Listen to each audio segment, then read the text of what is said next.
বন্ধুরা আজকে চলে এলাম ডাঙ্কি মুভিটা দেখতে। মোটামুটি সব ভালো মুভিগুলোই দেখতে আসি, কিন্তু ডাঙ্কি মুভিটা আজকে আমি ফার্স্ট ডেতে রিলিজ হওয়ার পরেই চলে এসেছি দেখতে।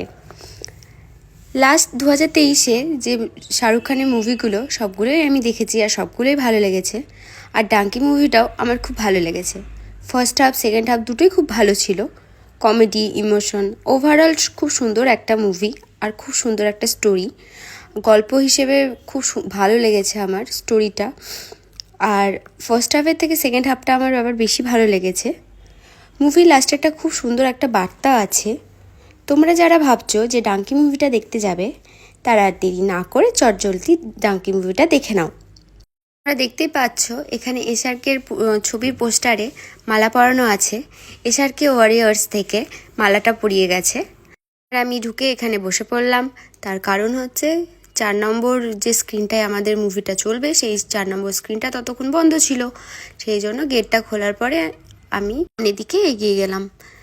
আর আজকে বেশ ভালোই ভিড় ছিল। প্রথম দিন ফার্স্ট শো নয়, মানে ফার্স্ট ডে ছিল। আর ফার্স্ট ডেতে বেশ ভালো ভিড় ছিল। আর আমি পেছন দিকে সিট পাইনি, যার জন্য নিচের দিকে নেমে যাচ্ছি। আর নিচের দিকে নেমে সামনের দিকে আমি বসে পড়লাম, কারণ পেছন দিকে আমি মাঝামাঝি জায়গায় বসার জন্য সিট চেয়েছিলাম, কিন্তু মাঝামাঝি জায়গায় ছিল না, জন্য আমি এই সামনের দিকেই সিটটা পেলাম। হাফ টাইমে একবার বেরিয়েছিলাম, তারপরে মুভি শেষ হওয়ার পরে এবার আমরা সব বেরিয়ে যাচ্ছি।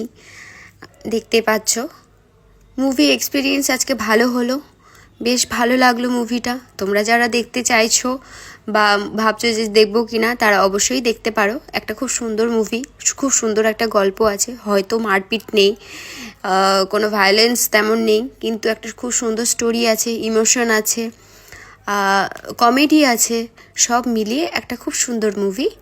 এখন আমার বাড়ি যাওয়ার পালা। ঠান্ডাটাও খুব পড়েছে, আমি টুপিটা মাথায় নিয়ে নিয়েছি আর বেরিয়ে যাচ্ছি মল থেকে। Tata, good night.